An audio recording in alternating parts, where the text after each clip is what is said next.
here. Hey.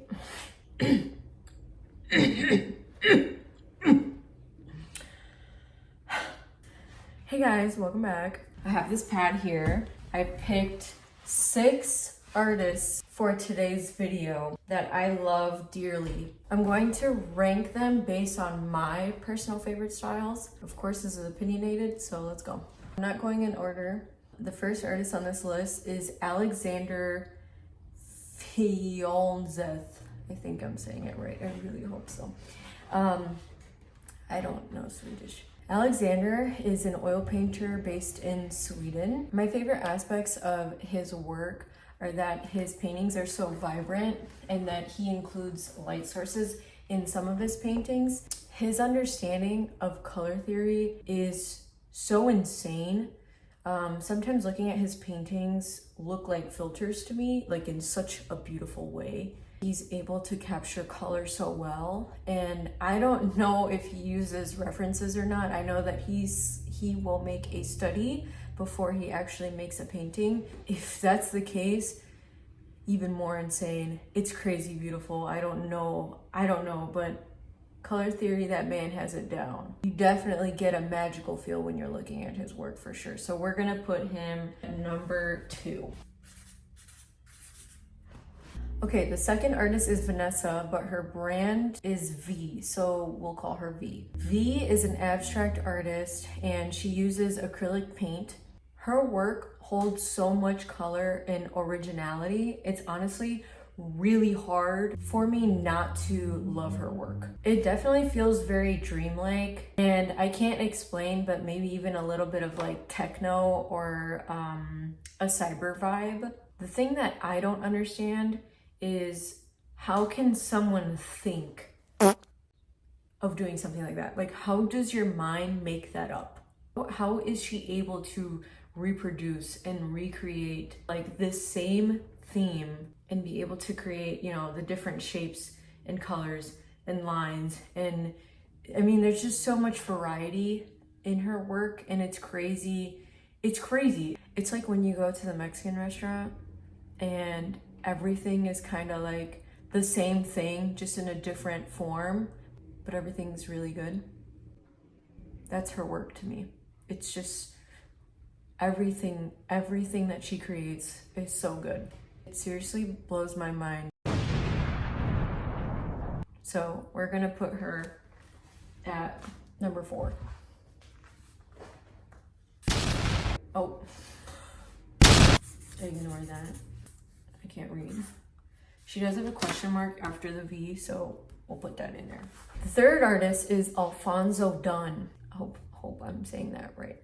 Alphonsodunnart is a pen and ink artist. His drawings are done in a technique called cross-hatching, and multiple layers of line are parallel to each other, and the more lines used, the darker that area will be, which will create dimension and tone. Honestly, what I love most about his work is that it's so detailed, that he's able to create perspective with his line work. If you notice the humps and the forms of the skin or the bone or the muscle, honestly reminds me a lot of Michelangelo's drawings, with a pronounced muscle detail and very exaggerated attachments of the inner parts of the body.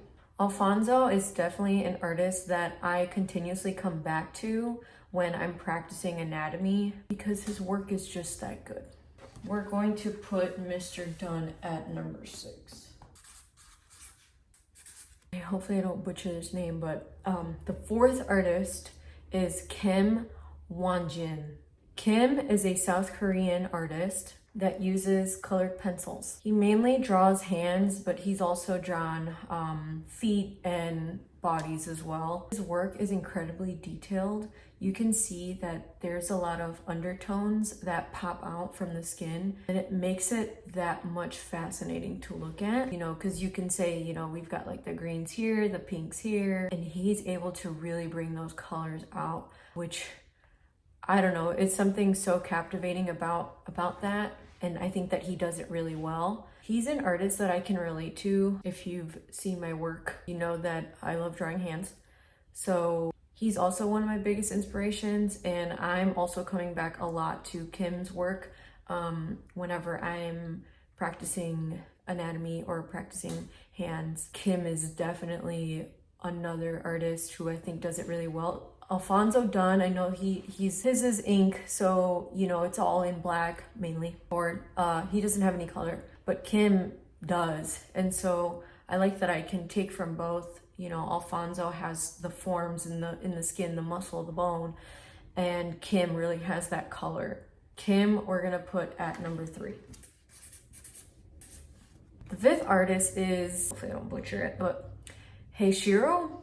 He uses acrylic paint and sometimes will add some colored pencil in there. His works are very otherworldly to me, and they look like they feel soft to touch. I like that the eyelids are see-through because it gives it a delicate look. Looks like glass a little bit to me, but more jelly-like. His blending is actually insane. To think that he uses acrylic, I can't even wrap my mind.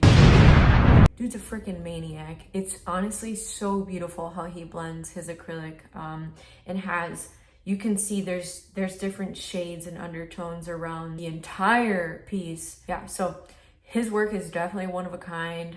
I really, really love the uniqueness of his style. So we're gonna put him at number 5. The last artist is Juanpeponceart. Juan is an oil painter, and he's an artist I definitely have a hard time explaining because his work is insanely beautiful. I just don't think I have the words to give it justice. His work is so alien, surreal, spiritual. Honestly, it feels like I'm looking through a portal when I'm looking at his work. Sometimes looking at Juan's work, sometimes will bring on like nostalgia or euphoria or even FOMO, to be honest, because I want to be there. Dream blunt rotation right there. It's like a psychedelic trip into the beautiful unknown. He is definitely a great example of the kind of artist I would like to exist as and hope to achieve to be someday, to be able to achieve something that beautiful and unreal is something that I would love to develop within my career. So he is number 1 on this list. I know it's super short. I really want to keep it short because I know you guys have the attention span of a fish. I know I do. So yeah, these are some of my favorite artists, and I ordered it by style. I think that based on my favorite artists that I'm definitely leaning more towards surreal artwork, and honestly, I hope to achieve it someday. I know that I'm still in the realm of realism, and I want to be able to branch out and hit that surreal or abstract stage of artwork. I think it's so funny that people crap on abstract art because I personally think that it is more difficult than realism. At least with realism, all you have to do is look at a picture. I make my own references, but even then, I am looking at a picture and trying to replicate that, and obviously adding my own touch, whatever, but I am replicating something from an image. And I think that is much easier than having to think of something in your head. Like, I'm telling you, most of these artists that I have on this list, I cannot fathom how they think of that and are able to put that on paper or canvas. It makes no sense to me. I have tried. I really, really have tried. And it is the hardest thing. Again, it's something that I wish to achieve in my career and to be able to formulate my own art style. But I think that that will take its time, and that I should just focus on creating on a consistent basis and for the love of it. So yeah, I mean, I don't really beat myself up for not having a style.